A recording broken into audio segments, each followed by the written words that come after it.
Thank you so much for tuning in to P2P Relates, where we talk about all things relationships. I'm Pat Renfro, and this week we're going to talk about how you can manage disappointment.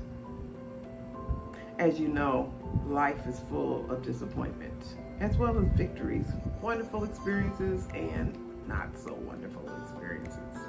And yet, when things don't go the way we hoped they would, we have to manage that. And if we don't, that disappointment turns into despair. So I'm going to give you a few examples of disappointments that have happened to me in my life. And then I'm going to give you 3 ways to get that disappointment out of there and under control. When I was a little girl, I visualized becoming a famous singer one day. And man, I practiced and I sang and I performed as I grew up. But eventually I figured out that that really wasn't going to happen. And I was okay with that. The next dream I had was to become a successful executive. I was always interested in business and ways that I could get there, but it didn't quite have what it took, wasn't quite clear on what it would be. It just didn't manifest. After 15 years plus of celibacy, I met my husband. Eventually we got married, and I just believed we would grow old together and just always be a couple. He passed away December 3rd, 2020, and that expectation went with him. And now I'm single. I got a degree from Pepperdine University in organization development. And I believed that one day I would be a very successful independent consultant after about 10 years experience. And I would only work a certain number of days per year like a protege that I knew. That didn't happen. So after sharing some of my examples of disappointment in my life, I would say to you that from a spiritual standpoint, there are varying, differing beliefs that we have in this world. But what I would encourage and admonish you to do is check in with your Creator. When you have phenomenal disappointment, go to your Creator. Check in, see if you can get insight and for sure comfort through that event, because we're going to have them, right? And He knows all things. That is, if you believe. So once you've checked in with your Creator, I'm going to give you 3 things that you can do to grab hold of that disappointment and put it in its proper place under your feet. So the first one, accept the fact that things did not go the way you hoped, presumed, or imagined they would go. This is not because I'm not being sensitive to myself or to others, but I presumed my husband and I would grow old together, as I said earlier. But he's gone. And when I need to, I cry. I have to move on. Why? Because of 2 things. One, I'm still here. I still live. And there's nothing worse than walking around alive yet dead. You're doing yourself and so many others a disservice. So you have to move on. I am still here, and I am determined to accomplish what I believe I've been sent here to do. And I know for you as well, that if you're not living to your fullest potential, others are being cheated. Others are missing out on the gifts in you that they need to complete their course. You don't think you have them? That's another video. Here's the second one. Evaluate yourself safely. I purposely use the term safely because the last thing you need to do when you are down, when you're disappointed, when you're possibly depressed, or if your disappointment is going into despair because you didn't really know what to do, the last thing you need to do is beat up on yourself. That is not the way. That is not the answer. So don't do that.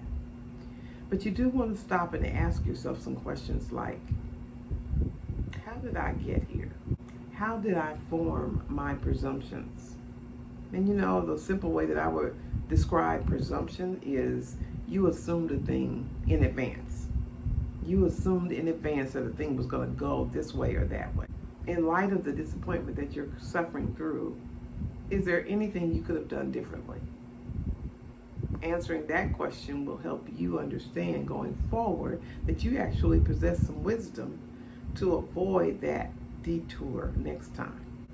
I believe I'll get married again one day. And when I do, I'll try my best to live each day with my spouse to the absolute fullest, making every day count. But presuming that there's many, many years ahead for us, I won't do that again. Not because I'm hopeless, but simply because it's a presumption. We don't know when we're going to expire. We don't know when our time is up. So don't assume I've got 20, 10, 15, 30, 50 years with that person. Just enjoy today. An example for me for this second one is I am writing a book. And I presumed that I could count on certain people reading the book and giving me feedback so that I could perfect whatever writing I needed to do. There were some very, very important people that I handed that book to, and I never got the feedback. And yes, was I disappointed? Grossly disappointed. In some cases, offended, angry, blaming, just all kinds of things. All kinds of emotions that I went through. But what if they weren't supposed to read the book and that's why they didn't? Maybe it wasn't time for the book to be evaluated at that level of people or period. Since then, I have learned so much. I have been training myself in writing skills and being a part of groups of writers that write so that I can perfect my skills, so I can transition from a business writing style to a storytelling style.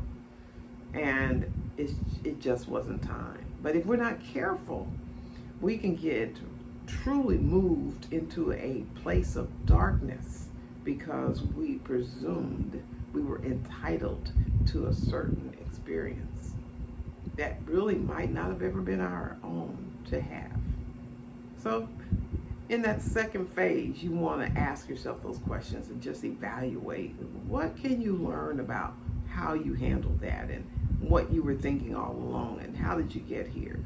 Some of it can't be, if a family was in a car wreck and the child died and one of the spouses died and you're left, there's nothing to evaluate there.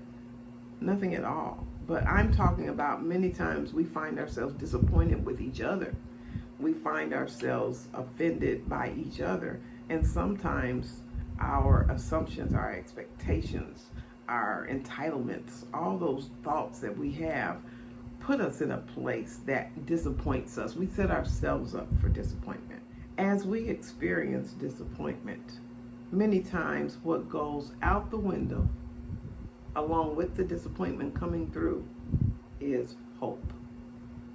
So for step 3, I want to tell you to put hope back in the front seat and create an imagination full of possibilities without being chained down to it has to go this way. Now I know that's perplexing. So I know I only told you 3 things, and that is true. However, I'm going to break this third one down quite a bit because I want to make sure you understand. Okay, so here we go. The first part of step 3 is understanding the power of imagination. Just Google it. I'm going to post a link below that was from a blog that someone wrote. And it was a very articulate explanation of the power of imagination. So if you really decide to look into imagination, then that will be an excellent article to read. The first thing is imagination is something that is God-given. When we were created, we have the potential in our brains and in our hearts to imagine a thing. And you could probably relate to this on a whole lot of different levels, but if you really want to accomplish something, even the things that I mentioned before that I thought I would do, a lot of times we think that we're going to be this thing when we grow up. I used to teach, and as I taught students, I would always say, on purpose, what is it you want to be when you grow up? Now, they were in college, and so they were all adults. They were 18 and over at least. But I always asked that question pointedly and intentionally to get them just thinking in case they didn't know. Because most of the time, a freshman in college doesn't know what they are going to really do. They know they're going to take their basic courses, and they're hoping as they take them, it'll become apparent to them. But they're not really unleashed to really explore the possibility of who they could become and what they could be doing. And so with the imagination, you can do daily imagination sessions where you sit down in a room that gives you peace and relaxation. I've talked about this in some of my other videos. And you just begin to let your mind go. Maybe start from a place of familiarity where it's like, what would you do if limitations were taken off completely? That's a question I'd like to ask you today. What would you do if you're in a place where you're pondering what's possible for your life and you're just not sure? You have maybe even not an idea, or maybe you have a clue, but you're afraid to really explore it. You're afraid to let yourself down in case you don't make it. No, think about that thing and imagine what's possible. Because I'm telling you, there are people in this world that are very, very successful. And those people started in many, many cases with an imagination.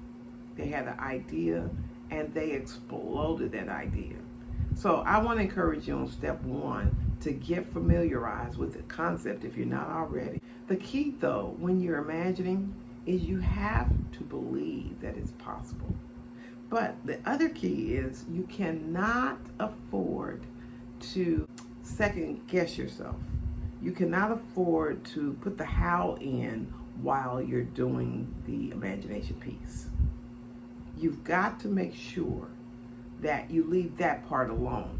Just free flow. I'll give you another example. I would love to live in New York. Now we know with the coronavirus that they got hit. That was one of the cities that got hit the hardest because it's probably the city with almost the most people in it. And they went through a lot and they're still not completely out of it. So there's a lot of risk there just from that standpoint.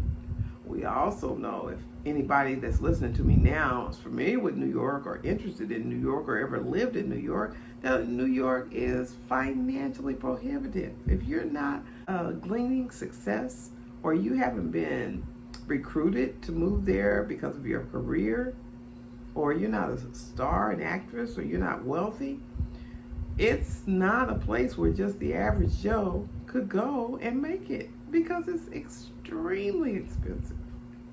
I mean, to own a home is something that's just not done in New York City unless you're wealthy.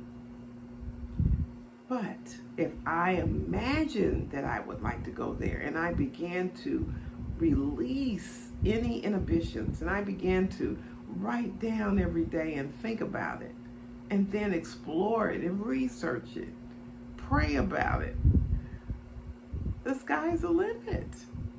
Now, it'll be an issue of wisdom. It will still be an issue of timing. So that's the first one. You have to believe it's possible. The second one, envision those possibilities. I would love to go to New York, at least for some part of my life. Maybe it's for 6 months. Maybe it's for 5 years. Who knows? But before I die, that's on my bucket list. I would like to go. But imagination doesn't just happen because you want to do it or you think about it or you say it even. You have to believe it, like I said earlier, and then you have to envision what you see about it. That's where the imagination happens. Allow yourself to see yourself there. I am writing a book. I see myself as a New York bestseller, significantly impacting lives so that we can have more success in the marriage arena and not so much blind faith and just throw a dart and hope it hits bullseye without looking, which is what we're doing with marriage these days. Number 3, refuse to reject what you're hoping for, and refuse to feel like you have to know the how part before you do the imagination. You don't have to know that yet. You just have to get in touch with what it is you have a passion for, what you are believing for, what you imagine. And number 4, set specific goals. You need to put dates on it too. You need to say, I can do this by this time. So I want to lose weight. I want to lose 50 pounds. By when? If I don't say that, I can just say I want to lose 50 pounds for the next 5 years. Or I can say I want to lose 50 pounds by December. Now, I don't have to know how just yet, but I have to be willing to hope for, visualize, and set the goal and put a date on it. Number 5, keep it in view every day. A lot of times the new year comes in and we have these goals that we've set for the new year. So in January of 2021, a lot of you sat down and said, okay, these are the goals that I've established for this year that I'm going to accomplish and I'm going to run after. That's fine. When's the last time you looked at it? When's the last time you sat down and spent time thinking about it, meditating on it, visualizing it, maybe even adding to it, looking at your dates, holding yourself accountable, or expanding the dates if you needed to for whatever reason. But you've got to keep your vision in plain sight. It doesn't happen just because you wrote it down. It doesn't happen just because you hoped for it. It happens because you're intentional. Once you've given yourself permission to release the vision and make it plain, then you've got to keep it in front of you. And number 6, develop a small community of like-minded people. We've all heard it. Your life is a reflection of the 5 closest people in your life, in your circle. So if you have written this vision down, you have given yourself permission to completely explode into what it is you're thinking about. You've written it down, you've put goals on it with deadlines, and now you put it in front of you. You have the greatest potential for seeing that thing come to pass, even though you had at the beginning no idea how. Go back and listen again if you need to. Take notes, do what you have to do, but get her done. Get up off the disappointment, kick the despair in the teeth, and move forward, accepting the fact that things will not always go the way we think they are going to go, the way we feel they should go. And yet we've got to be resilient and we've got to push back and do what we got to do. So I hope this helped you today. Hit the subscribe button, tap the bell, and then when I upload on Fridays, you will get notification. And finally, give me a like and pass this on to others that you know are going through and they might just need some encouragement on how to get up out of it. All right, have a good one. See you next Friday. Bye.